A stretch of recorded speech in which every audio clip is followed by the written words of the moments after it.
I think she's probably been put in there because, according to Donald Trump, she's a 10. Democrats and the media are now unloading all their nasty attacks on rising Trump White House star and new press secretary, Karoline Leavitt.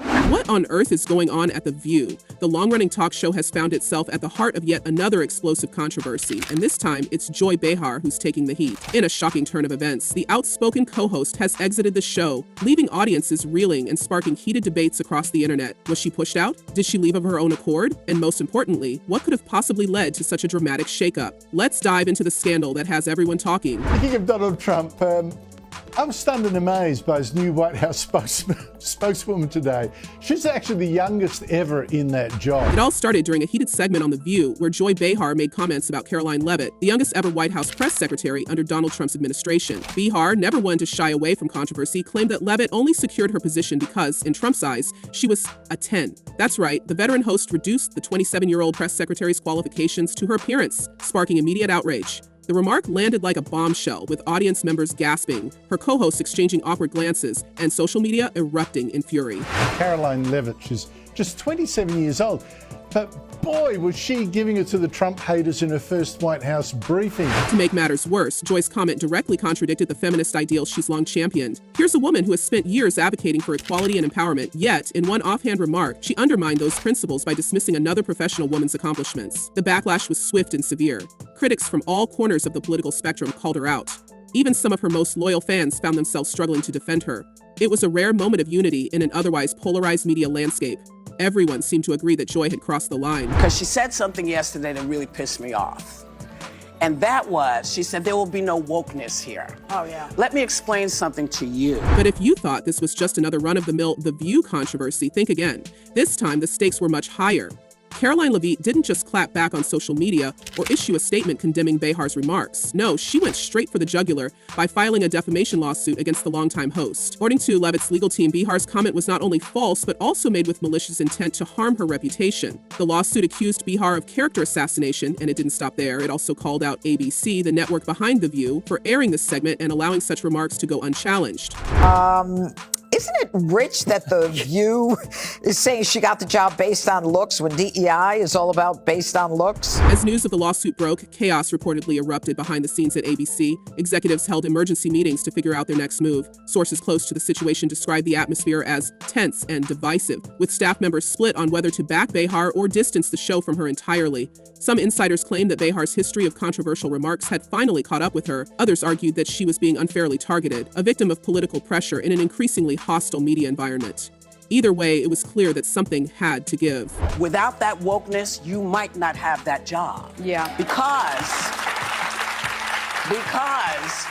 women were not invited to that table. And give it did. In a move that shocked both fans and critics, ABC announced that Joy Behar was stepping away from The View. The network remained vague in its official statement, simply saying that Behar had decided to leave and that they wished her the best. But the timing of the announcement, coming so soon after the lawsuit was filed, left little doubt in people's minds. Most assumed that ABC had pushed her out to protect the show and its reputation. After all, The View has weathered its fair share of scandals, but this one felt different. The legal and public backlash was simply too much to ignore. Karoline Leavitt is the press secretary at the White House, doing a great job. Such a great job that the ladies of The View feel the green monster coming upon them. The reaction to Behar's exit has been a mixed bag. On one hand, some celebrated the news, arguing that she finally faced consequences for her actions. It's about time, one online commenter wrote. She's been getting away with saying outrageous things for years. Others saw her departure as a blow to free speech, claiming that ABC had caved to political pressure.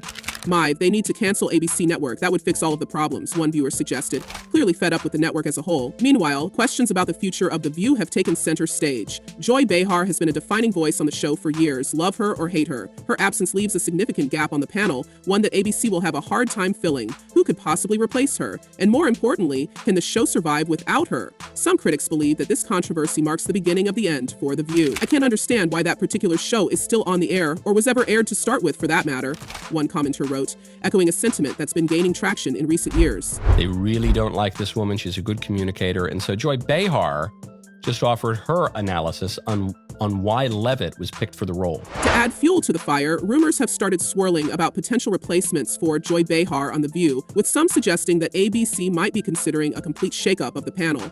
Names like Megyn Kelly and even former Trump press secretary Kayleigh McEnany have been floated as potential candidates. While these suggestions have sparked excitement in some circles, they've also drawn backlash from longtime fans of the show who worry that such a move would drastically alter its tone. One thing is certain, whoever steps into Behar's shoes will have some big ones to fill, both in terms of her polarizing presence and her ability to dominate headlines. Meanwhile, behind the scenes, ABC executives are reportedly debating whether this latest controversy should mark a turning point for the show as a whole. Insiders have hinted that the network is considering a pivot away from the fiery political debates that have defined The View in recent years. Instead, they may be looking to return to a lighter, more entertainment-focused format aimed at appealing to a broader audience. However, this potential shift has raised concerns among the show's core fan base, who tune in specifically for its unfiltered discussions and bold opinions. But even factoring in that she's a nice-looking lady, I love that the libs' attacks on conservatives right now are that we're hot and cool. But let's not forget about Karoline Leavitt, the woman at the center of this storm. Her decision to sue Joy Behar wasn't just about clearing her name. It was also about sending a message. In her first press briefing, Leavitt had already made waves by calling out what she described as the legacy media for losing the trust of everyday Americans. Her lawsuit against Behar only reinforced her commitment to holding public figures accountable. And while some have criticized her for escalating the situation, others see her as a trailblazer. She got the job because she is qualified, one social media user noted, pushing back against Behar's dismissive remarks. Leavitt's first week as press secretary has been nothing short of eventful. Not only did she face attacks from The View, but she also made headlines for introducing sweeping changes to the White House press briefing room. Her decision to include new media voices like podcasters and social media influencers sparked both praise and criticism. Some hailed it as a revolutionary move that democratizes access to information. Others, including members of The View panel, were less impressed. Whoopi Goldberg, for example, accused Leavitt of not understanding the importance of wokeness, a term that has become a lightning rod in today's cultural debates. Bang, Rowan, I couldn't do that at 27. No nonsense, straight to the point, courage, detail. So where does this leave us? For now, the future of The View hangs in the balance. ABC will have to decide whether to double down on its current format or make significant changes to address the criticisms that have plagued the show for years. As for Joy Behar, her next move remains unclear. Will she fight back against the lawsuit and attempt to reclaim her spot in the media spotlight? Or will she quietly fade into the background, her legacy forever tarnished by this scandal? And let's not forget about Karoline Leavitt. Her lawsuit against Behar is still pending, and its outcome could have far-reaching implications, not just for her career, but for the media landscape as a whole. Will ABC settle out of court, or will this case go to trial? And if it does, what kind of precedent could it set for public figures making controversial statements? No, it's not. So first of all, and I have had my objections to the job that Karine Jean-Pierre did, but she worked in politics for 21 years, 5 presidential campaigns, and worked in 2 administrations. Interestingly, the lawsuit has also reignited a broader conversation about accountability in the media, with some arguing that public figures like Joy Behar should face consequences for their words. Others, however, worry that cases like this could set a dangerous precedent, potentially discouraging outspoken personalities from sharing their opinions, for fear of legal repercussions. Where do we draw the line? One commentator asked during a recent panel discussion on a competing network. We want our media figures to be bold and honest, but at what cost? These debates have only added to the already intense media scrutiny surrounding the case. Adding to the complexity, recent polling suggests that public trust in mainstream media is at an all-time low, further complicating the situation for ABC and The View. According to one survey, a significant portion of Americans feel that shows like The View contribute to political division rather than fostering meaningful dialogue.